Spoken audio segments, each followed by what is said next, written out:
Hey guys, it's Ted Bogert. We are back with the TED Show. Happy Gratitude Tuesday. If you are grateful for something and you haven't told somebody, today's a great day to do it. We always celebrate Gratitude Tuesday. Tell the people you love and appreciate how much you love and appreciate them. You never know if that's your last opportunity. Trust me, all of us have dealt with it. So go out and be grateful today.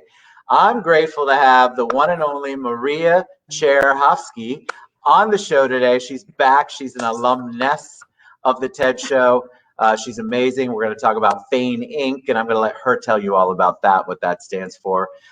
Everyone is disabled in one way or another. I love this title. So I am just always impressed by you, always excited to see you. Welcome, Maria. Thank you. Thank you for having me. All right, so give them a little background on you. You know we love origin stories, so tell us a little bit about you. Okay, so the short version for for the people who saw me last time, I was representing the Central Florida Disability Chamber of Commerce as part of the National Entrepreneur Center at the Fashion Square Mall. I have worked in this space for about 26 years in academic environments, nonprofits, helping private entities both domestically and internationally. And most of the projects that I have worked on, some by chance and some that I have chosen to spearhead, all relate to creating opportunities for upward mobility, workforce development for all people from all walks of life. So that's the background in a nutshell. That's the background. Yes. So tell me, you said you've been working in the space 26 years. Yes. Have you really seen positive change? Have we actually made progress? We have made some progress. I would like to have seen more. I think that the law has certain changes to the law always help because everybody's looking for compliance, right? Nobody likes lawsuits or wants to get in trouble. And that is one of the biggest drivers. I think the area where we could certainly do some more is the human factor coming at it from a societal need for change, because it is our social and civic responsibility. And those are some areas where I think that as a society, we have awakened, and we see the movements that are happening more so this year than ever before. And they will probably continue. We have made great strides, but it takes every one of us acknowledging our own biases and challenges, becoming an ally and advocating for the right thing. I think a lot of people, they don't know how to be an ally. I think people want to help. They obviously want to be respectful. They want to be part of a solution to getting as many rights and inclusion and accessibility as possible. They don't know how to do it. So how does somebody who says, you know what, I love what Maria's talking about, how do they get involved, and what's the best way for them to be an ally? There are many ways to get involved. Most individuals are the impression that you need the organization to establish a norm, establish a group. But in reality, we can all make a difference, right? Whether it's volunteering or mentoring or joining or even helping create an employee resource group, business group, whatever you want to call it. There's some differences. We're not going to get into that today. Some have a charter, some do not. The main thing is to listen, to understand, to learn to advocate, to empathize, and not commiserate. People are not looking for pity; they're looking for opportunities. For those who are in management positions, we should strive towards recruiting smarter, looking for skill sets versus key demographics. That is a slippery slope proposition. When we hire based on demographics, we fall back into compliance, right? The metrics that we need to report based on the funding that we may be able to tap into, or expectations from our board, so on and so forth. But that's not where the true cultural change is happening. We do much better when we forget the demographics, at least temporarily, because that's what makes us, right, our own unique demographics. But when we put that aside and we look at skill sets, not only we're more intentional with the hiring, we also get a more diverse pool of applicants from whom to select from. But then more importantly, we create a very diverse team, sometimes non-intentionally. And last but not least, I mentioned before, a mentor Acknowledging our own biases is another way to become an ally. Finding ways to speak up and not be a bystander. And again, it can be at home, in the upbringing of our own. I have 2 teenagers, so we have lots of conversations about these topics. Right, because they're now, old enough that they see what's happening in the world, and they're forming their own opinions, and I want them to look at things holistically. But for moms that not work, and they say, well, I don't work, so what am I supposed to do? Well, your peers, your friends, your mom groups, your church, the PTA. There's just so many places. Anybody who has social interactions, every one of those venues becomes an opportunity to become an ally. And so I think a lot of people will say, all right, well, there's lots of laws already protecting our disabled. And I've even had people correct me. I wasn't allowed to say the word disabled once. There was another term, something that was probably sounded more positive. But I think a lot of people go, all right, well, I would love to hire somebody. I would love to engage somebody. I would love it. But everything that I've read, it seems like it's going to be a Herculean task for me to be able to do that. How do you address that? Well, first of all, know the facts. The organization that I represent today that I didn't get to mention, because we talked about the history. Yes, please. Is the Florida Abilities and Inclusion Network, which is basically a strategic realignment of the Chamber of Commerce, because we realized that to be truly intentional and help organizations in this market and others, because now with COVID, everybody's working remotely. So county lines and state lines really don't mean much anymore.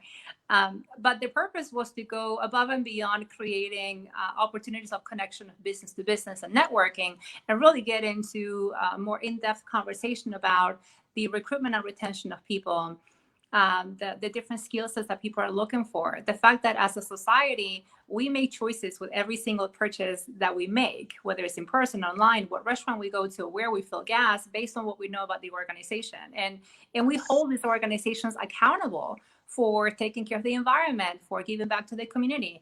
And more so now than ever before, there's more and more talk about the need for a diverse workforce. So we expect for these organizations to hire and be made of individuals that represent the same community that they serve.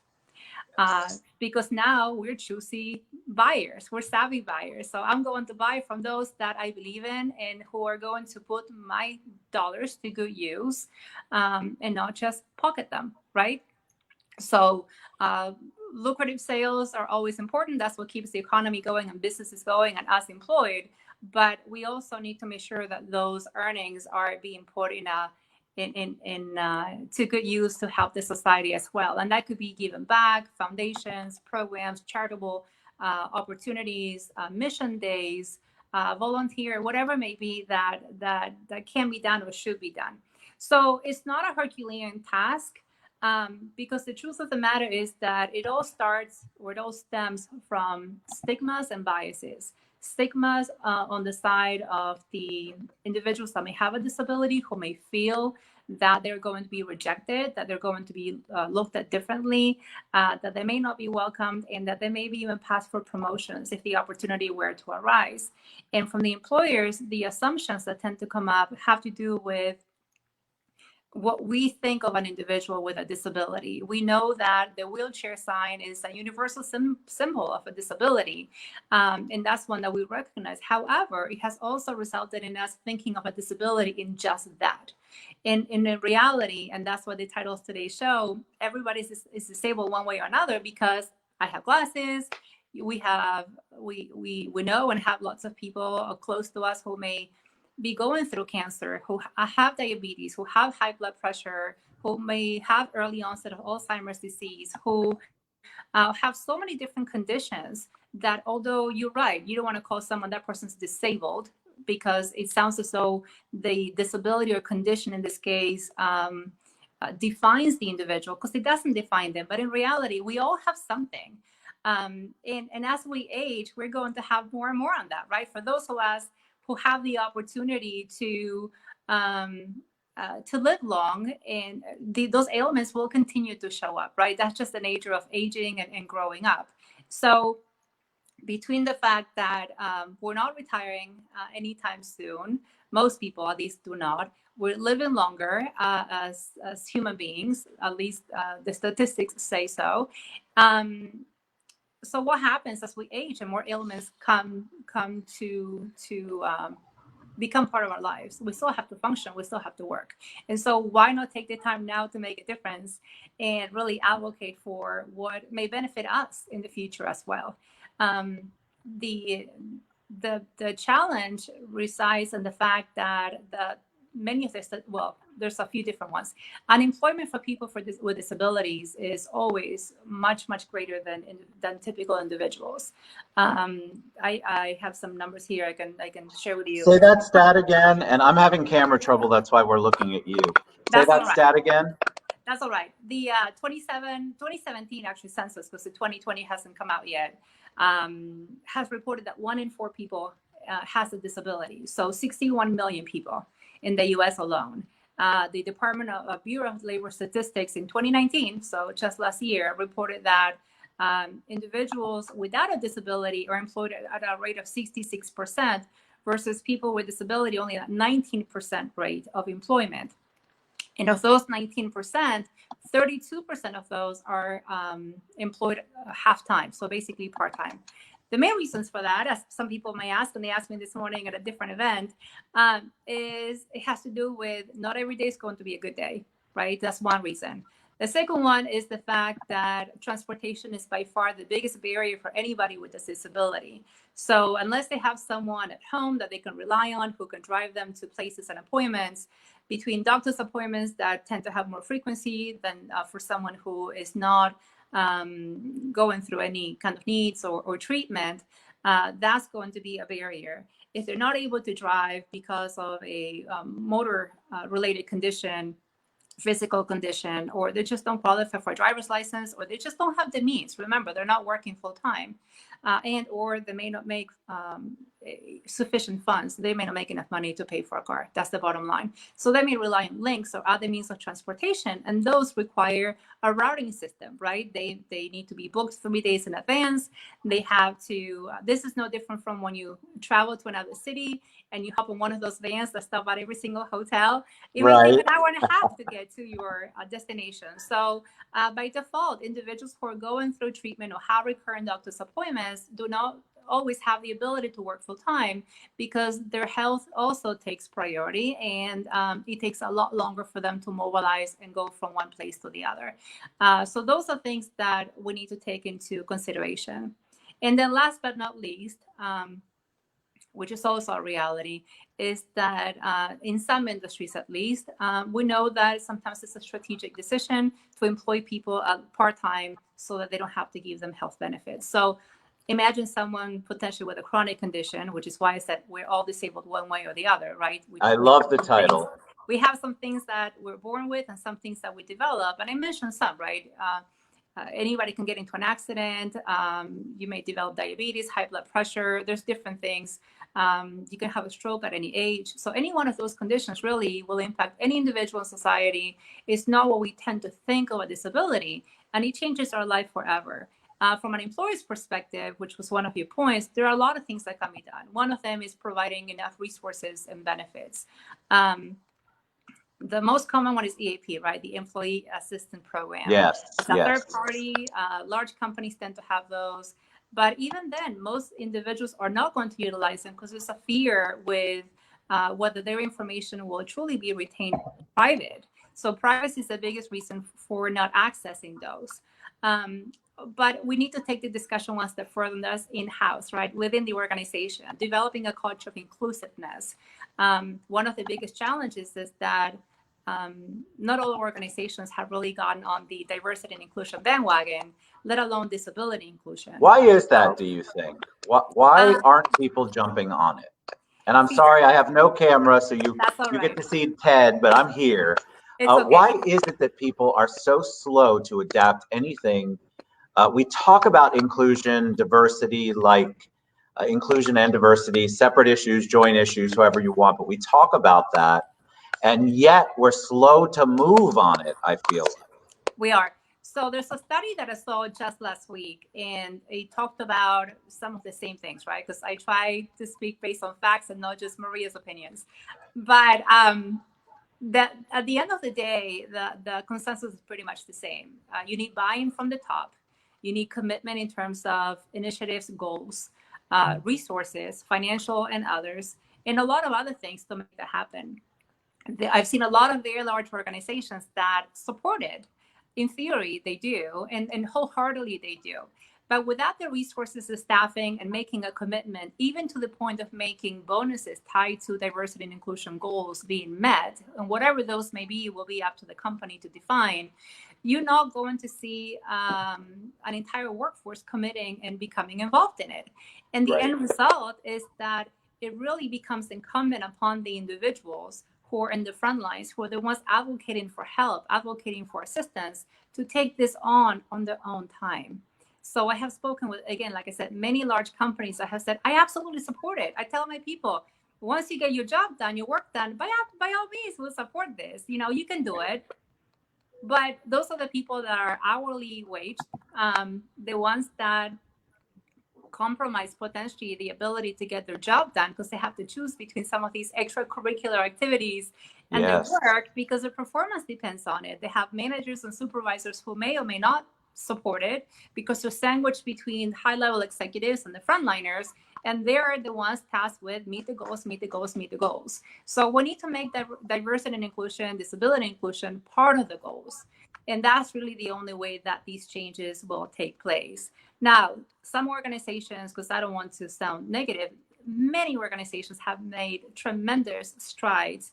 They have selected segments within the diversity and inclusion spectrum. They have selected specific conditions within disability inclusion as well. You'll see programs like autism at work. You see other things like that, organizations that will create internships specifically for college graduates that are just leaving college who have a condition, and they put them through a 12-week internship and they guaranteed a job with the company and a career for life if they choose to. So that's not to say not everybody's doing that. Right. But you asked me why. And the biggest reason, like I said, is lack of support, lack of understanding, lack of funding, because you have to have people who manage that. It can be a social activity. It has to be structured with some specific outcomes, right? We're dedicating staff time, resources, money, so on and so forth. And so it needs to really change the organization. We also need to make sure that any rules, regulations, policies within the company, as well as job descriptions, are written in a way that are inclusive. Our recruitment processes have to also accommodate for different kinds of applicants for whom going to a website may not be the best way to apply. They may not be able to use those tools. Someone visually impaired may not have the necessary tools at home to do that. They would much rather do something on the phone or face-to-face. And again, I'm talking about disabilities right now. Sure. So there's a lot. There are a lot of things like that. And then there's also the sense of belonging. Nobody wants to be the very first person they hire that fits that profile, right? Because then, do you belong? Are you accepted? And that only happens if you have a true cultural change within the organization, that everybody's accepted because of their differences, because that's where strength comes from. Everybody's differences is everybody's assets. And if we don't really acknowledge that, and we look at someone because they're different, then we're really defeating the whole purpose of inclusiveness. So there are a lot of things like that. And last but not least is, of course, fear of lawsuits and biases against minorities, mostly the unconscious bias, right? Again, we tend to think of people with disabilities as lower performers. Maybe they don't understand. I'm sure you have seen this before, interactions in out in the open, when somebody will approach someone with a disability, a visible one, right? And they'll start to talk to this person. Hi, how are you today? And the person will like, fine, how are you? You know, and you realize that there is no difference. And so those are the moments where we tend to find them comical, but it also tells a story about the lack of understanding, lack of knowledge as a society about some of the conditions that people suffer, yet are perfectly capable of functioning and contributing to society. There's a comic. I think we just need to be educated, right? Absolutely. I mean, I think the education is so important. I think there's even like a verbiage like I mentioned to you earlier, and sorry, I don't know where my camera is, but I am here. Um, I mentioned to you earlier that there are people who don't know, are afraid to even use the word disabled. And so trying to figure out your verbiage, being educated on what that means, what that includes, how to address people. I think there's all sorts of basic 101 education that we could do better for our society so they understand how to interact better. Absolutely. If I can sum up an answer for you on that, it's really incumbent upon the individual if they want to acknowledge that they have a disability and how they would like for that to be referred to. Because in reality, we need to speak to them first person, right? The person's not disabled. It's a person with a condition. Yes. Right? The person's not autistic. Is an individual who has a diagnosis or a condition that happens to be autism. We don't have someone who is blind. We have someone with a visual impairment, right? Yes. The person's still a person. It hasn't changed, but they have a condition. It's a person with diabetes. It's a person who's undergoing cancer treatment. It's a person who had a stroke. However, that is only when the individual who has that condition has given us permission and has opened the door for that dialogue. Otherwise, those comments are left out.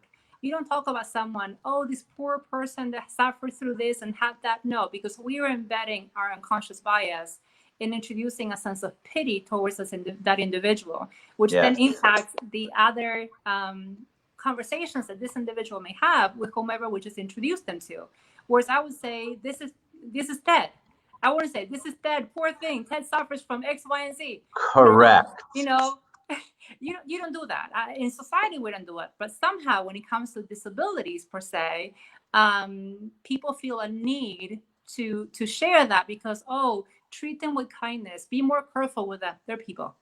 At the end of the day, they're people, just like us. That disability or that condition does not define them. I love that. I think a lot of people, it's when they describe people, they're looking for this description, and you don't have to include that. Can I just say, Maria has reddish brown hair? Why does it have to be Maria's disabled or Maria's Black or Maria's Hispanic? Or we add these things and we don't need to. Like, you're not going to say, oh, let me introduce you to Maria. By the way, she has an accent. You don't say that, right? Yeah. No, and I don't know, but I think people, it goes back to the education. People are uncomfortable. They don't know how to do it. I have a friend who has employs a really good set of adults that have Down syndrome. Mm-hmm. Do you refer to them as disabled? Is the verbiage that way? Nope. I know it's not, but I think people don't know how to speak, and so they get afraid and then they don't speak at all. Well, I think the key thing is that we don't make a big deal about their condition. It is part of what they live with, and it shouldn't really be part of the conversation. And like I said before, and I see the comment there, thank you, Libby. Terrible. I'm sorry, Libby. Yeah, I said verbiage doesn't bother me, and that's why I said it's about the individual giving you permission, right? We don't want to pigeonhole someone or create a perception that there's a limiting factor to the individual. Right. They're people, and if they need any kind of accommodations, or when they tell me, hey, can you slow down, or can you show me this? I have a good friend now who's also visually impaired, and she sent me some things. I'm like, I can't read them. It's all jumbled. She's like, oh, I'm sorry. I use some tools that I use for people that have my condition. And so we got to talking more about that. What are the differences? How does it work? But other than that, they're people, right? Correct. We all have conditions. I have some too. That's why I said we all have something. We all have it. That's why I love this topic. I think it's amazing. All right. I don't take Tell me. Go ahead. No, I was going to say, if somebody tells you, I've never taken any medicine, I don't need medicine, I've never gotten hurt, I've never had surgery, I've never had any limiting factor, well, I would tend to question that. So in one way or another, we're all disabled at some point in life. All right, tell people how they can get involved, how they can learn more, how they can hire, how they can learn to better navigate through and include people, and be inclusive in their hiring and their networking. What's the best way, Maria? The best way is to really focus on training your staff. develop a culture and some of inclusiveness, develop some diversity and inclusion goals for the organization. If there's a way to have those coupled with incentives, even better. But it really needs to be adopted company-wide. If there's resources that are lacking or they're starting out, they've never done it, that's what we're here to do. The Florida Abilities and Inclusion Network, that's what we do. We have created a network of employers from different industries, many of which have followed us from the days of the Central Florida Disability Chamber, who are working with us to learn, explore, and expand their own diversity and inclusion strategies, models, and programs, and to learn and to network, because it's not network business to business as much as it is networking to learn and share best practices. At the end of the day, we're people, we need to help each other, and employers are equally eager to share those best practices and learn from one another. That's how we advance this and we accelerate the process. You're amazing, Maria Cherjovsky. I'm very excited to have you on the show. Always love having you come on and talk. Guys, get involved. Reach out to Maria. The website's there. I've tagged her. You can reach out to me and I'll put you in touch. But engage, be inclusive. Understand that it's not a scary task to do that and step out a little bit. Nobody's going to yell at you for not being educated on what to say and how to say it the first go round. If you're interested in being educated, reach out to Maria.